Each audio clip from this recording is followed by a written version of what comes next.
saudara sebentar. Ibu-ibu, bapak-bapak, saudari-saudara, hari ini untuk pertama kalinya dalam hidup saya sebagai seorang imam, saya 47 tahun jadi romo, umur saya 72 tahun. Ini hari kali pertama saya ketiduran banget. Ketiduran seperti orang mati. Memang saya mengalami kematian barangkali ya tadi malam. Sampai saking tidak dengar alarm dan keponakan saya lari dari kosnya, pikir saya mati, benar-benar mati. Dan dia berteriak-teriak, Om Pastor, Om Pastor. Saya tanya jam berapa? Saya lihat jam saya 6:30, artinya misa di Cideng sudah telat. Saya tidak misa di Cideng karena saya rasa mati sudah. Ya, pertama kali saya lalai karena mati. Dan alasannya pastilah sibuk, lelah karena sibuk. Nah, hari ini kita dengar satu cerita di dalam Injil tentang dua saudara perempuan. Rumah mereka adalah rumah singgah untuk Tuhan Yesus dan murid-muridnya. Kalau Yesus melakukan perjalanan ke Yerusalem, dia selalu mampir di rumah itu, Betania. Tidak terlalu jauh dengan Yerusalem. Dan Yesus selalu jalan dengan rombongan besar. Mereka ber-13 waktu itu, Yudas belum mengkhianati Yesus. Jadi 13 orang dengan jubah-jubah dan mereka mampir di rumah Marta dan Maria siang hari itu. Di dalam Injil, Marta dan Maria, dua saudara ini disebut hanya 3 kali. Pertama dalam Injil Lukas hari ini, dan yang ketiga pada waktu saudaranya yang bernama Lazarus meninggal dan Tuhan Yesus membangkitkan dia. Itu dalam Injil Yohanes bab 11 dan 12. Nah, ibu bapak, apa yang terjadi? Marta seperti ibu-ibu yang lain mulai berpikir, ini yang datang 13 laki-laki pakai jubah dan pasti lapar. Kan jalan kaki, tidak ada mobil waktu itu kan. Mereka jalan kaki. Pasti lapar sekali.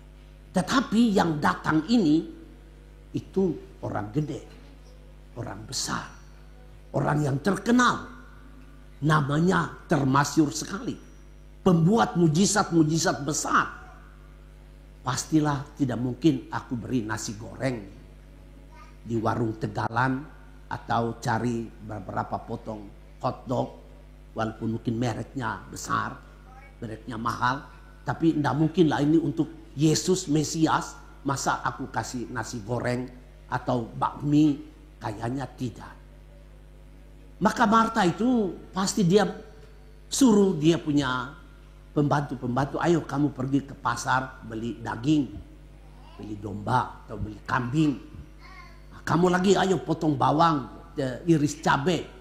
Nah, kamu hias meja, taruh bunga dengan piring-piring, serbet, siapkan meja dengan baik. Kamu tumbuk lada atau apa, kupas bawang, macam-macam. Dia sibuk sekali sebagai ratu dapur, sibuk memikirkan macam-macam hal. Bahkan dia sudah berpikir apakah Yesus dan murid-muridnya akan menginap.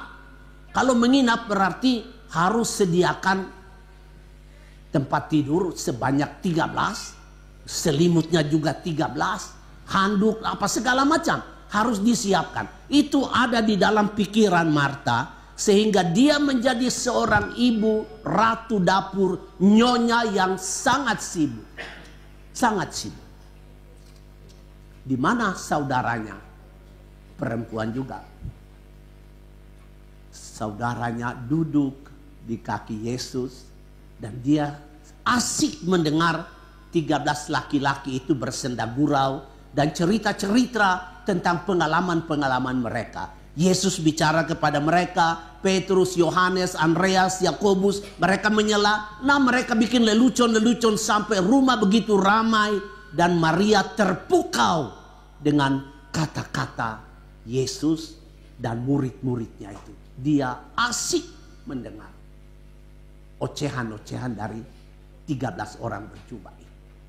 Maria datang mendekat, Marta datang mendekati Yesus. Tuhan, Guru, aku capek satu orang melayani kamu. Ini perempuan ini bukan tempatnya di sini. Perempuan tempatnya di dapur. Suruhlah dia membantu aku. Ibu bapak, Yesus tidak marah kepada Marta. Tidak. Berarti kesibukan Marta itu dimengerti oleh Yesus. Tetapi juga kehadiran Maria di kaki Yesus juga disambut oleh Yesus. Jadi Yesus tidak menegur Marta, kamu tuh repot amat sih. Ini aja duduk di sini sama dengan Maria. Dengar aku punya pembicaraan. Tidak, sama sekali tidak. Berarti apa? Yesus membenarkan kesibukan Marta. Dia juga menyambut Maria yang duduk di kakinya. Tetapi dia katakan kepada Marta, pilihan Maria adalah pilihan yang paling baik. Pilihan yang terbaik. Nah, ibu bapak, kita adalah orang-orang yang sibuk seperti Marta. Ada satu survei di Amerika tentang kegiatan perempuan. Dalam survei itu diketemukan bahwa 60% wanita bekerja di luar rumah. Sebagai orang-orang profesional, kerja di kantor dan macam-macam. Dan mereka sibuk sekali dengan pekerjaan mereka. Nanti pulang ke rumah masih sibuk juga dengan kegiatan-kegiatan rumah. 40% perempuan adalah ibu rumah tangga, tinggal di rumah. Tetapi juga mereka sangat sibuk karena mesti antar anaknya atau antar cucunya pergi ke sekolah, mesti pergi ke pasar. Ya, siap macam-macam pekerjaan di dalam rumah. Nah, semua orang sibuk sekali. Nah, ibu bapak, saudara-saudari, tadi di dalam kata pembukaan kita dengar baik-baik. Saya harap ibu bapak kita tidak lupa bahwa kita hidup di dalam satu dunia di mana ada dua pilihan. Atau melayani Allah demi sesama, atau melayani sesama demi Allah. Dua-dua ini penting. Melayani Allah demi sesama itu yang dibuat oleh Maria. Marta melayani sesama demi Allah. Dua-dua dibenarkan oleh Yesus.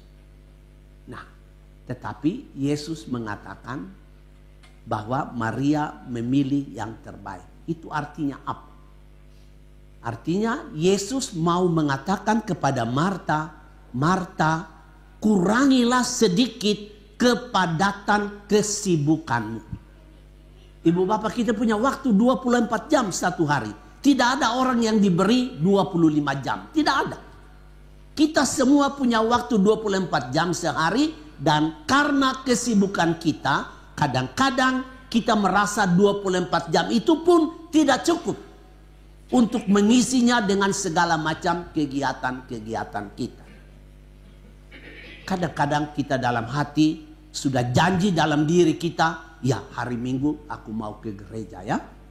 Sudah, Tuhan saya akan datang karena minggu lalu saya tidak datang ke gereja. Minggu ini saya akan datang. Saya sudah berpakaian rapi. Tiba-tiba ada telepon. Bilang, ibu harap datang ke kantor untuk menandatangani cek. Nah, apa yang kita pilih? Aduh, aku ini pas jam gereja lagi. Aku sudah janji sama Tuhan. Tapi ada telepon, mesti pergi tanda tangan cek. Pilih apa ibu bapak? Pasti kita pilih tanda tangan cek toh. Nah, kita abaikan janji kita kepada Tuhan itu. Nah, ibu bapak, hari ini kita diingatkan oleh Tuhan Yesus supaya kita bijaksana membuat pilihan. Mengapa Yesus katakan kepada Maria bahwa Maria memilih yang terbaik? Karena Maria itu membangun keakraban dan keintiman dengan Tuhan. Tidak berarti bahwa Maria tidak pernah melayani Yesus. Tadi saya katakan bahwa rumah mereka itu adalah tempat singgah. Jadi berarti ada saat di mana Maria itu melayani Yesus juga. Tetapi pada hari itu dia mau mendengar kata-kata dari Yesus. Dia mau mendengar pengajaran dari Yesus. Karena itu dia melupakan kesibukan di dapur. Dia duduk di kaki Tuhan. Nah, Ibu Bapak, itu cara Maria membangun keakraban dengan Tuhan. Saya tutup permenungan ini dengan mengingatkan kita semua bahwa kadang-kadang kita itu pikir saya harus membangun proyek-proyek besar. Entah saya mau memberi makan kepada banyak orang sebab karena saya hari ini berulang tahun, entah saya mau membuat satu proyek-proyek di paroki, entah saya mau membantu orang-orang miskin. Proyek-proyek besar yang semuanya bagus. Dan kadang-kadang juga kita berlomba-lomba untuk melakukan hal-hal yang besar. Seperti kita mengurus satu siara. Seperti siara yang kita buat, Porta Sancta ini. Sibuk sekali kan.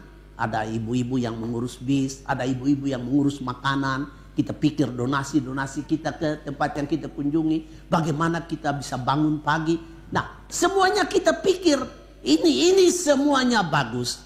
Tapi Tuhan memikirkan lain daripada kita.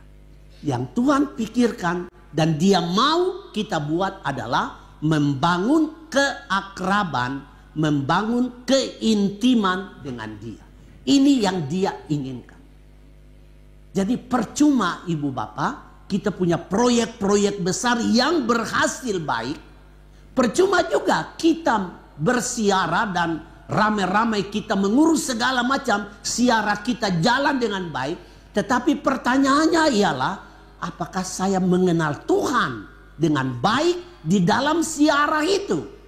Apakah saya intim dengan Allah di dalam proyek-proyek besar itu? Walaupun itu untuk Allah ya. Walaupun itu atas nama gereja, walaupun itu atas nama kerohanian. Tetapi pertanyaannya, apakah sungguh pada waktu saya bersiara itu, saya benar-benar kenal Tuhan. Akrab dengan Tuhan, intim dengan Tuhan, atau saya hanya ikut ramai. Kelihatan saya sibuk, kelihatan semuanya berjalan dengan lancar, tapi ini pertanyaan. Nah, jawabannya adalah, tadi Tuhan menerima dua-dua semua. Dia tidak marah kepada Marta, dia juga tidak menyuruh Maria, ayo bantu kamu punya kakak. Tidak. Tuhan menerima dua-dua semuanya. Jadi apa yang kita mesti buat? Kita mesti belajar menjadi Maria di dunia Marta.